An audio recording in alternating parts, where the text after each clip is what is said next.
चलो दोस्तों, तो अब हम लोग स्टार्ट करते हैं पाइथन का लेक्चर नंबर 3। तो जैसे कि मैं आप सबको बता दूं, कल के वीडियो में हम लोगों ने लेक्चर नंबर 2 को डिस्कस किया था और लेक्चर नंबर 2 में हमने ये डिस्कस किया था किस तरीके से पाइथन को डाउनलोड करते हैं और किस तरीके से इंस्टॉल करते हैं, और हमने छोटा सा प्रोग्राम बना के उसे रन भी किया था। आज के वीडियो में हम लोग देखेंगे पाइथन के कंपाइलिंग के प्रोसेस को। लेकिन आज के वीडियो में हम लोग जो पाइथन के कंपाइलिंग प्रोसेस को डिस्कस करेंगे, इसको स्टार्ट करने से पहले कल हमने जो छोटा सा एक प्रोग्राम बनाया था, राइट, उसको वापस से रिपीट करके देखेंगे फिर से। क्यों देखेंगे? क्योंकि इसके अंदर बहुत कुछ ऐसी चीजें छुपी हुई हैं जो आपको आज की वीडियो में अंडरस्टैंडिंग के लिए हेल्प करेगा, कंपाइलिंग प्रोसेस को समझने के लिए हेल्प करेगा। तो चलो रिपीट करते हैं हम लोगों कल की प्रैक्टिकल को। तो कल हम लोगों ने नोट पैड के ऊपर छोटा सा प्रोग्राम बनाया था, राइट। क्या बनाया था? सिंपल छोटा सा लिखा था हमने यहां पर, वेलकम टू क्लाउड नॉलेज।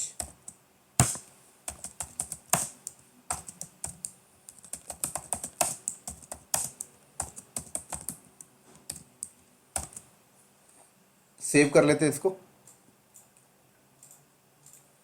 और डेस्कटॉप के अंदर हम लोगों ने कल एक पाइथन प्रोजेक्ट नाम का फोल्डर बनाया था, इसी के अंदर हम लोग सेव कर लेते हैं। और प्रोग्राम का नाम हमने यहाँ पे रखा project.py, ऑल के यहाँ पर हमने एंड सेव। ये आ गई फाइल, प्रोग्राम फाइल, ठीक है। चलो अब इसको रन करते हैं। कैसे रन किया था हमने कल? CMD में जाकर उस पाथ में चलते हैं जहां पे आपका प्रोग्राम रखा हुआ है। तो डेस्कटॉप के अंदर गया, डेस्कटॉप के अंदर पाइथन प्रोजेक्ट नाम के फोल्डर के अंदर, और ये रखा आपका प्रोग्राम, ठीक है। ये देखो, ठीक है। इसको क्लियर करो स्क्रीन को थोड़ा। और रन कैसे किया था हमने? ऐसे रन किया था हमने, पाइथन और प्रोग्राम का नाम ये, और ये सीधे आपके सामने आउटपुट आ गया। यही हुआ था कल। लेकिन इसके बैकएंड में सब कुछ हो गया, इसके बैकएंड में सब कुछ हो गया। इसके बैकएंड में ये प्रोग्राम फाइल कंपाइल हो गई, कंपाइल होके बाइट कोड बना, बाइट कोड पीवीएम के पास गया, पीवीएम ने उसे मशीन कोड में कन्वर्ट किया, मशीन कोड में कन्वर्ट करके वो मशीन कोड आपके मशीन में रन हुई। उसके बाद वापस से वाइस वर्सा रिप्लाई आया और ये आपके सामने आउटपुट आ गया। सब कुछ हो गया, लेकिन पाइथन आपसे सब कुछ छुपा के रखी। यही हुआ ना। थोड़ा सा डायग्राम के फॉर्मेट में समझते हैं कैसे हुआ, बैकग्राउंड में क्या क्या हुआ, फिर समझ में आएगा आपको और अच्छे से। देखो क्या क्या हुआ बैकग्राउंड में, समझो ध्यान से। ये रहा भाई साहब मेरा लैपटॉप, ठीक है। यही है ना मेरा लैपटॉप। मैं यहां पे लिख देता हूं माई लैपटॉप, और मैं अपने लैपटॉप के अंदर एक प्रोग्राम फाइल मैंने बनाई जिसका नाम project.py रखा, और इसके अंदर मैंने प्रोग्रामिंग की। अभी हम सिंपल सा प्रोग्रामिंग कर रहे हैं, आगे जब सीखेंगे, फाउंडेशन को सीख जाएंगे तो बनाएंगे बड़े बड़े प्रोग्राम। अभी तो स्टार्टिंग है।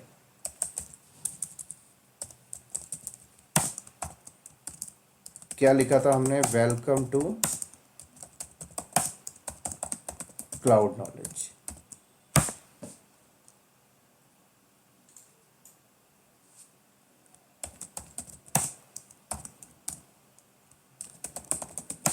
वेलकम टू इंडिया, ठीक है। और ये प्रोग्राम फाइल थी आपकी, और इसको आप सोर्स कोड बोलो, ठीक है। ये सोर्स कोड है। उसके बाद मैंने क्या किया, अपने लैपटॉप के सेल में जाके मैंने क्या कमांड चलाया, आप लोगों को पता है, पाइथन और प्रोग्राम का नाम project.py, यही किया ना मैंने। अब समझो बैकएंड में हुआ क्या क्या, ठीक है। ये कमांड मैंने कहां पे चलाई? सेल में चलाई। कहां पे चलाई? सेल में चलाई, ठीक है। चलो बैकएंड में क्या हुआ समझो। बैकएंड में ये सोर्स कोड हुआ कंपाइल। क्या हुआ यहां पर?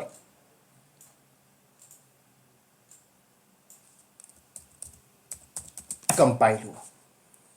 क्या हुआ दोस्तों? यहां पर सोर्स कोड हुआ आपका कंपाइल। कंपाइल होने के बाद क्या हुआ? कंपाइल करके इसने बनाया बाइट कोड। क्या बनाया? Byte code.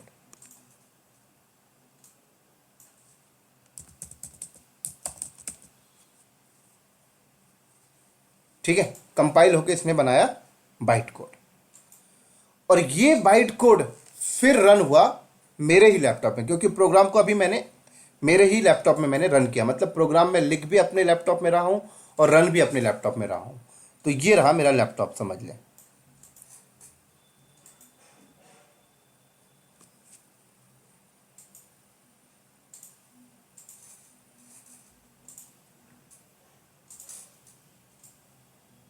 ठीक है, ये मेरा लैपटॉप है, प्रोग्राम को लिख भी मैं अपने लैपटॉप में रहा, रन भी अपने लैपटॉप में कर रहा हूं। ठीक है, तो ये बाइट कोड क्या हुआ, मेरे लैपटॉप में रन हुआ है। अब आप बताइए पाइथन में बाइट कोड कैसे रन होता है। बाइट कोड को रन करने के लिए पीवीएम की जरूरत पड़ती है। किसकी जरूरत पड़ती है? पीवीएम की, और मेरे लैपटॉप में पीवीएम है। अब कई बंदे बोलेंगे सर आपने तो पीवीएम डाला नहीं, तो मैं आपको बता दूं, जब आप पाइथन इंस्टॉल करते हैं तो उसके साथ इनबिल्ट पीवीएम आ जाता है, आपको पीवीएम कोई अलग से डालने की जरूरत नहीं पड़ती है। ठीक है ना, तो मैंने कल पाइथन डाला था तो पीवीएम यहां पर आ चुका है।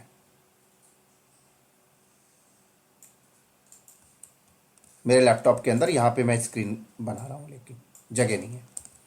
ठीक है, तो ये बाइट कोड को पीवीएम ने लिया, और पीवीएम ने क्या किया, इसको कन्वर्ट किया मशीन कोड में। किसमें कन्वर्ट किया? मशीन कोड में। यहां पे जगह नहीं है, यहां पे बता देता हूं।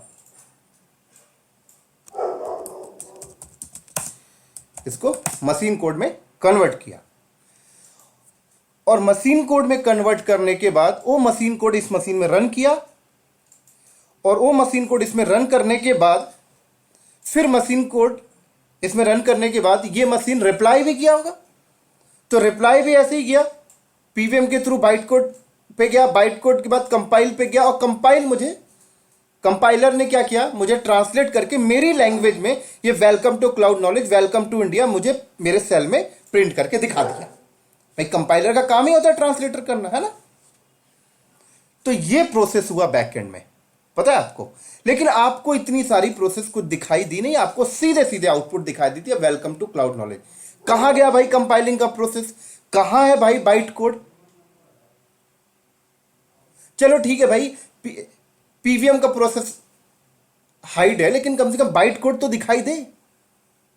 पीवीएम तो एक काइंड ऑफ एक प्रोसेस हो रहा है, लेकिन कंपाइलर ने कंपाइल करके तो बाइट कोड बनाया होगा, और उस बाइट कोड को उठा के पीवीएम ने उसे रन किया ना आपके लैपटॉप में।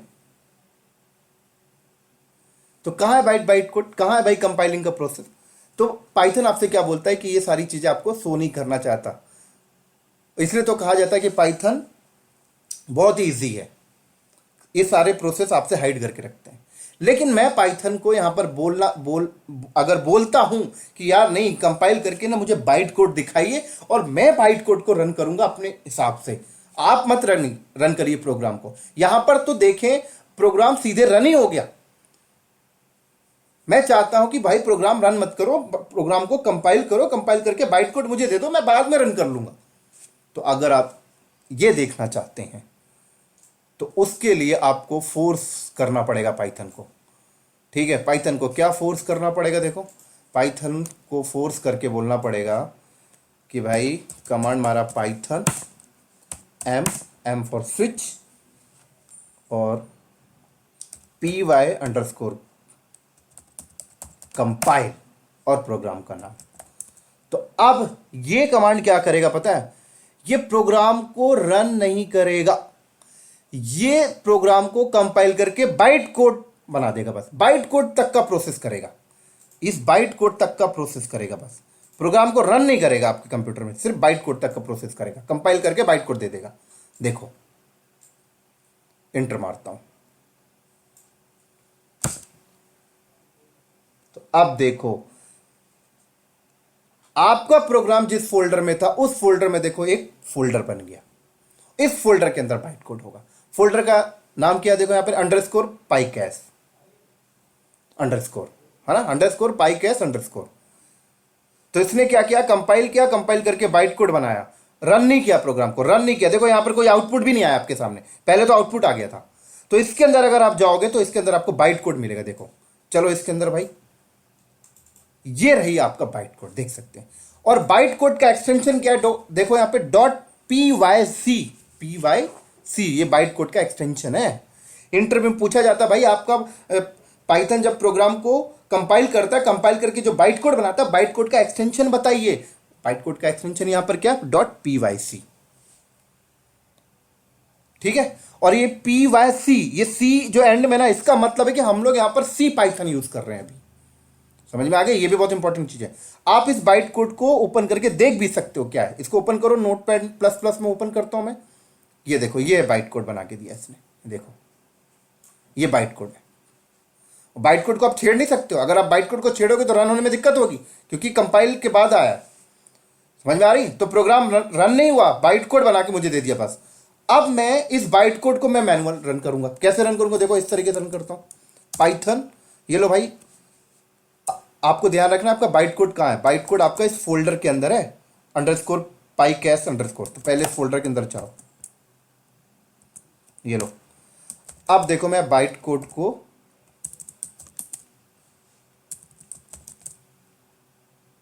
ठीक है, सेम वही है, पाइथन और प्रोजेक्ट, ये लो। अब देखो रन हुआ। समझ आई बात यहां पर? तो जब मैंने ये वाली कमांड मारी थी तो क्या हुआ था, उसने कंपाइल किया, कंपाइल करके मुझे बाइट कोड दिया। ठीक है, आगे उसने नहीं किया। आगे मैंने बाइट कोड को रन कर, खुद रन करके आगे का प्रोसेस करवाया। ठीक है, पहले क्या हो रहा था, पहले वो क्या कर रहा था, पूरे के पूरे प्रोग्राम को अपने आप रन कर देता था। मतलब खुद ही कंपाइल करके बाइट कोड बनाता था, बाइट कोड पीवीएम के पास जाता था, पीवीएम मशीन कोड बनाता था, मशीन कोड रन होता था। मशीन कोड रन होने के बाद वो मशीन कोड डिलीट हो जाती थी, वो बाइट कोड भी डिलीट हो जाती थी, राइट। लेकिन अभी के केस में बाइट कोड आपके पास, आपके लैपटॉप में भी है।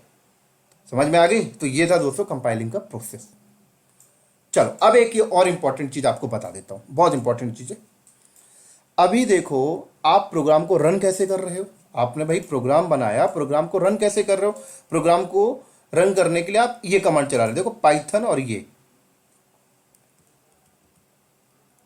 कमांड चलाते हो, ये पूरा रन कर देता। बाइट कोड को भी कैसे आपने रन किया, इस कमांड से रन किया ना बाइट कोड को। आप बोले तो प्रोग्राम को आपने एक प्रकार से इस तरीके से रन किया।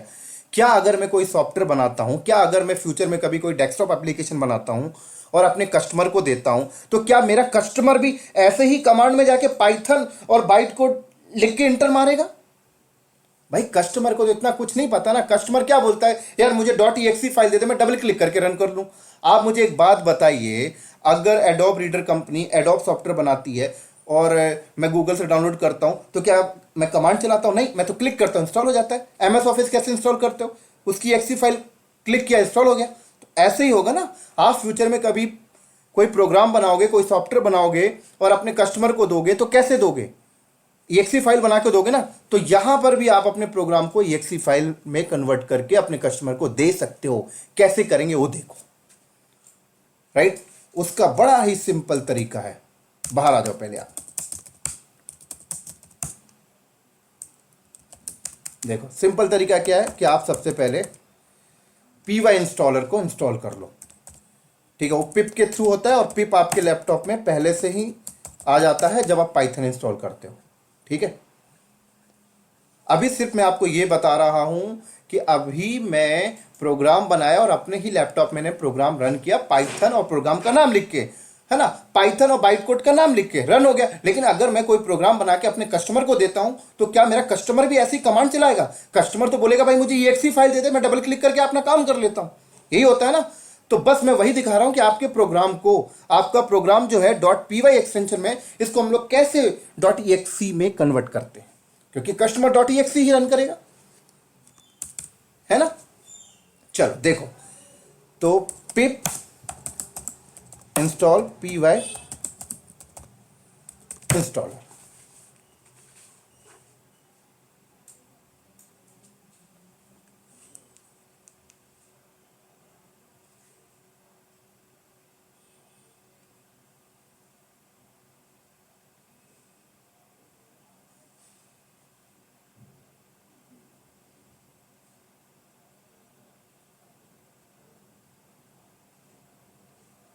डन। चलो अब देखो, उसके लिए आपको क्या करना होगा। देखो, पहले तो ये जो सारी चीज़ें थी ना, ये प्रोग्राम बस रखता हूँ, ये बाइट कोड में डिलीट कर देता हूँ आपको दिखाने के लिए। चलो, पाथ में जाओ, आपका प्रोग्राम कहाँ पड़ा हुआ है, ठीक है। अब देखो, पी वाई इंस्टॉलर और प्रोजेक्ट, एंटर। तो क्या होगा देखना, इस कमांड से भी बैकएंड में वही सारी प्रोसेस चल रही हैं, लेकिन आपको ये .exe में कन्वर्ट करके देगा, पूरा का पूरा पूरा करेगा, कंपाइल करेगा, बाइट कोड बनाएगा, सब कुछ करेगा, प्रोग्राम को रन नहीं करेगा, बाइट कोड बनाएगा, उसको exe में कन्वर्ट करके देगा पूरा।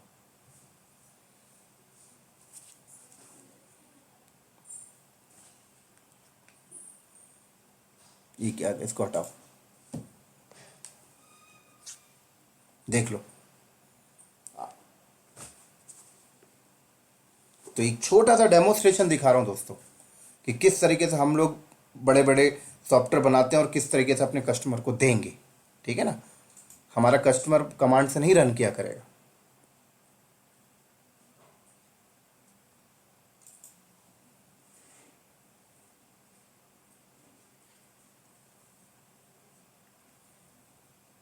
डन। देखो, तो ये देखो, डिस्ट्रीब्यूशन में जाओ, प्रोजेक्ट में जाओ, ये देखो .exe फाइल, हमारा कस्टमर इसमें डबल क्लिक करके ऐसे चलाया करेगा। समझ आ रही मेरी बात? यहां पर ऐसे डबल क्लिक करके बैक करो थोड़ा, ऐसे चलाया करेगा। डन। बैक करो जरा इसको, देखो यहां पर इसने बाइट कोड बनाया, ये देखो, ठीक है ना। तो ये चीज आप अपने कस्टमर को दोगे, ये पूरा का पूरा सेटअप फाइल पूरा फ्रीज करके। ये रही आपकी source code file, source code file भी आप अपने कस्टमर को दोगे, ये रही आपकी सोर्स कोड फाइल, ठीक है। ये रही आपकी बाइट कोड, और ये रही एग्जीक्यूशन फाइल exe। इसको कन्वर्ट करेगा बैकएंड में, सब अपने आप हो जाएगा। तो ये आगे चल के आप अगर प्रॉपर डेवलपर बन जाओगे, राइट, आप सच में कोई रियल सॉफ्टवेयर बनाओगे, कोई डेस्कटॉप एप्लीकेशन बनाओगे, तो इस तरीके से आप अपने कस्टमर को दोगे। तो ये अभी तो देखा जाए तो मैंने प्रोग्राम में कुछ भी नहीं लिखा, एक दो लाइन लिखी है प्रिंट वाली बस, बट आपको समझा रहा हूं कि इस तरीके से काम होता है। और ये जो मैंने अभी एग्जीक्यूट फाइल कन्वर्ट किया, इसके भी बहुत सारे तरीके हैं कन्वर्ट करने के, जो आगे डिस्कस करेंगे। अभी सिर्फ एक डेमोस्ट्रेशन देखिए, इंपॉर्टेंसी देखिए, कितना मजा आ रहा है पाइथन में काम करने में। तो उम्मीद करता हूं दोस्तों ये सारी चीजें आपको समझ लगी होंगी, है ना। ये जो मैंने अभी कमांड मारा, इससे भी बैकएंड में वही सारा कुछ हुआ। देखो, बाइट कोड बनाया, बाइट कोड बनाने के बाद उसने एग्जीक्यूशन फाइल में कन्वर्ट किया, रन नहीं किया इसने, है ना। रन किया होता तो यहां पर आउटपुट है, रन नहीं किया इसने, ध्यान रखना। रन सिर्फ किस कमांड से किया था, जो हमने पहले एग्जीक्यूट की थी, इससे बस रन किया था, ठीक है। तो उम्मीद करता हूं दोस्तों आज का वीडियो समझ में आया होगा, और इसी के साथ साथ उम्मीद करता हूं कि आप लोगों को यह भी पता चल गया होगा कि पाइथन पहले कंपाइल करता है, फिर बाइट कोड बनाता है, फिर उस बाइट कोड को रन करता है, और बाइट कोड के बाद का जो प्रोसेस हो रहा है ना पीवीएम के अंदर का, वो इंटरप्रेटेड चल रहा है ना। जैसे बाइट कोड अगर आप ओपन करके देखें, ये बाइट कोड देखें कितने लाइन की, अगर मैं यहां पर ओपन करूं बाइट कोड, ये लो, तो मेरी बाइट कोड यहां पर देखा जाए तो लगभग 3 लाइन की है ना। तो मेरी बाइट कोड अगर यहां पर 3 लाइन की है, तो डेफिनेटली यहां पर 3 लाइन आया होगा बाइट कोड। बाइट कोड मेरी कितनी, 3 लाइन की है, ठीक है ना। तो जब पीवीएम प्रोसेस कर रहा होगा, तो पीवीएम क्या होगा, क्या किया होगा, बाइट कोड की पहली लाइन उठाया होगा, उसको मशीन कोड में कन्वर्ट किया होगा, रन किया होगा, फिर दूसरी लाइन उठाया होगा, कन्वर्ट किया होगा, रन किया होगा, फिर तीसरी उठाया होगा, कन्वर्ट किया होगा, लाइन रन किया होगा। तो यहां पर इंटरप्रेटेड हो रहा है, राइट, लेकिन पीछे कंपाइल हो रहा है। तो अब आपसे कभी भी इंटरव्यू में अगर कोई पूछे क्या पाइथन इंटरप्रेटेड है या कंपाइलर है, तो आप बोले दोनों हैं, लेकिन आप उनसे एक्सप्लेन करें कि पाइथन को जब डिजाइन की गई है तो कंपाइलिंग का प्रोसेस हाइड करके रखा गया है, क्योंकि वो अपने कस्टमर को इतना कॉम्प्लिकेटेड नहीं दिखाना चाहते हैं। लेकिन हम पाइथन को फोर्सफुली करके ये प्रोसेस को भी देख सकते हैं। और उम्मीद करता हूं दोस्तों ये सारी चीज आपको समझ लग गई होंगी। इसी के साथ साथ इस वीडियो को करते हैं हम लोग स्टॉप। अगले वीडियो में मिलेंगे हम लोग अगले प्रैक्टिकल के साथ। तब तक के लिए दोस्तों बाय बाय।